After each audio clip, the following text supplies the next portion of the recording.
Seeing Hajin in front of her, Nayun was confused. Why was he here? She was also a little upset and anxious at the moment. She only wore casual clothes because she just wanted to have fun. In the middle of her struggle of thoughts, Hajin suddenly asked her, "Do you also want to have fun?" Nayun was a little surprised by his sudden question. She then confirmed that the written exam was over, and the others wanted to relax. "So we came here." Nayun then asked him, "Who did you come here with, and when?" She looked back to see the people who came with Hajin. She then froze for a moment when she saw Rachel there, but Nayun didn't feel so worried. She felt like Hajin came with his teammates. In the middle of her reverie, Hajin suddenly remembered something. He then asked her, "You're going on the Jinsung Foundation field trip, right?" Nayun was a little surprised by his question. She confirmed it. She asked, "Are you going too?" Hajin replied yes.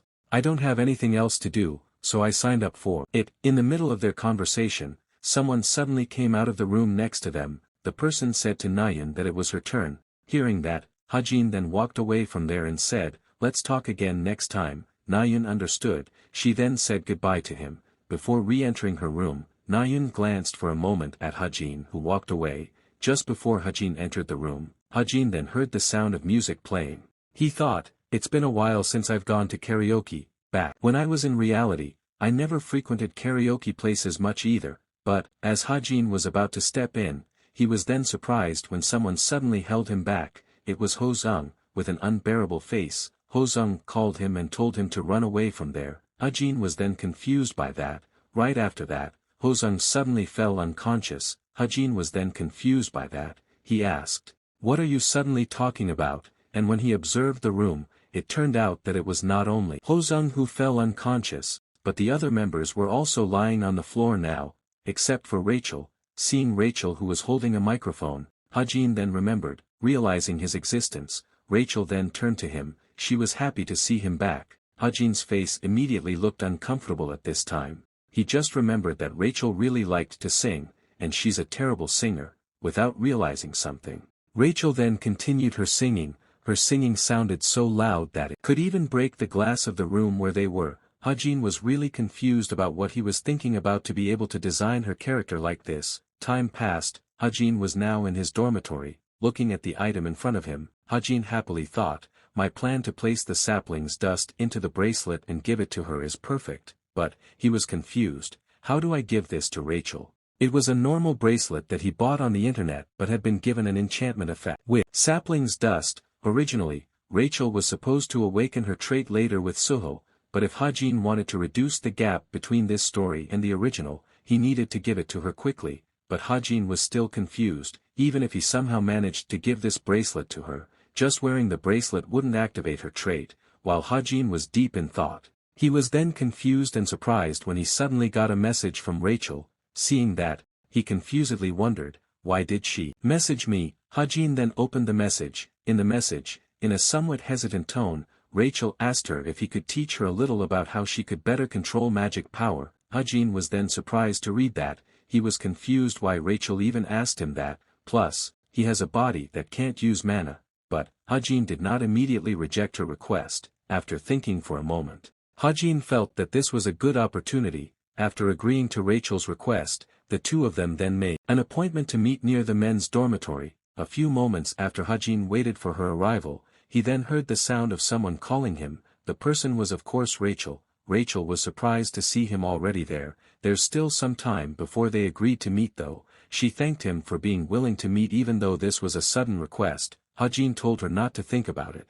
He happily thought that he was the one who should thank her. While embarrassedly scratching the back of his head, he then hesitantly asked her, "Is there really anything I can teach you though?" Hearing that, Rachel then asked him to please don't say that. She explained, she had reviewed the fight today and she became aware that there were still many areas that she could improve. She felt that if it wasn't for him, they wouldn't be able to get such good results. That was the reason why she asked him for this help, even though this was rude. Rachel then strengthened her heart, and asked him to please teach her how she could become as strong as him. Hearing that, Hajin then said, "It sounds to me like you're saying you want to try out my training routine." Then, with a serious face, he then asked, "It'll be very tough though, will you be able to get through it?" Hearing that, Rachel determinedly replied, "Yes, I will." Hajin understood. He then sat in the lotus position and asked her, can you try sitting like I am? Hearing that, Rachel then tried to sit like him, but she seemed to have difficulty. Hajin did not seem to expect it.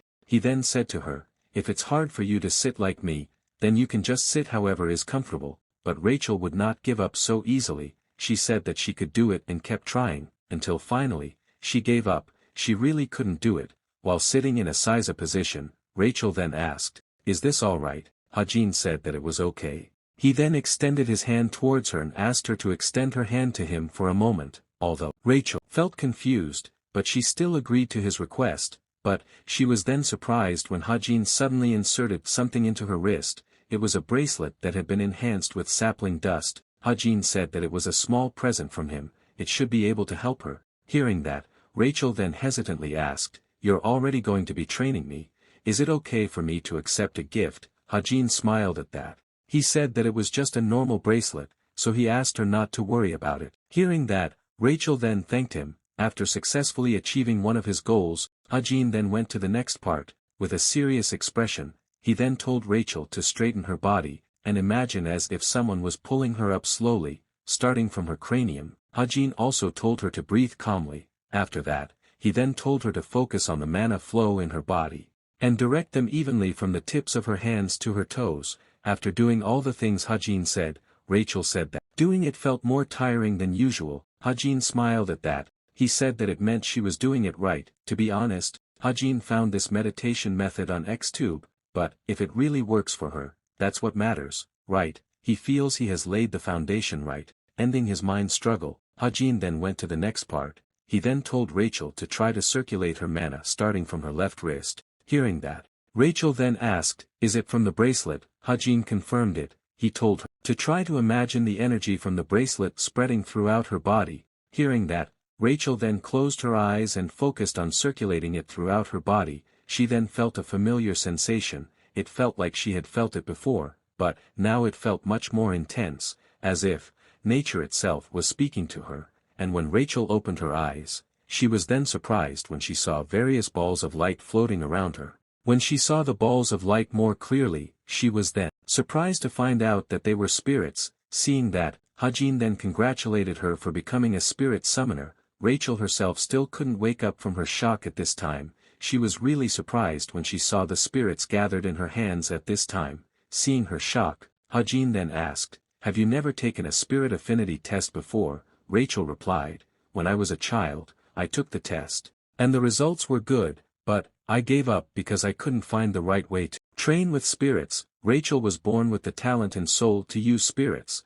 but, in this modern age, there is not much development in spirit nurturing methods, making it difficult for Rachel to awaken it herself. Hajin felt that the butterfly sapling dust that absorbed into Rachel's body must have acted as a bridge between her and the spirits. Rachel then called out to him. While looking at the spirits in her hands with affection, she then thanked him for helping her. She really thanked him. Hajin just smiled. At that, he said that he didn't do much. Hajin was happy to see her successfully awakening her trait. With this, he felt that Rachel should be able to grow much stronger without many problems from now on. But, Hajin was then confused when he saw Rachel's expression suddenly change. With a quick movement, Rachel then picked up her rapier, and made a movement as if she was about to slash towards him. Hajin, who saw it, then felt confused and panicked. Right after that, a very strong clash impact then appeared where they were standing. Hajin could only sit limply on the ground at this time. He then confusedly called Rachel, but Rachel did not intend to harm him.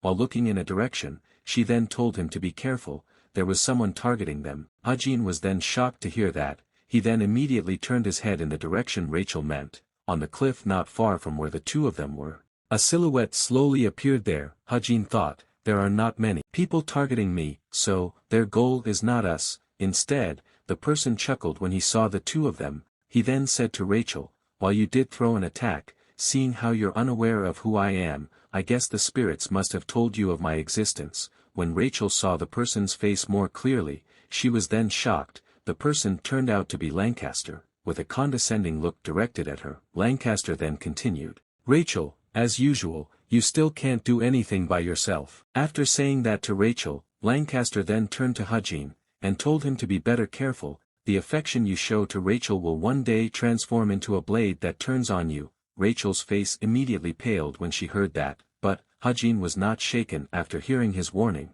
He then came forward and told him that it was none of his business. Seeing that, Rachel surprisedly called out to him, while looking towards Lancaster. Hajin continued, "If all you wanted was to ambush us, you'd have attacked while we were defenseless. Why are you going this far to harass Rachel? What are you after?"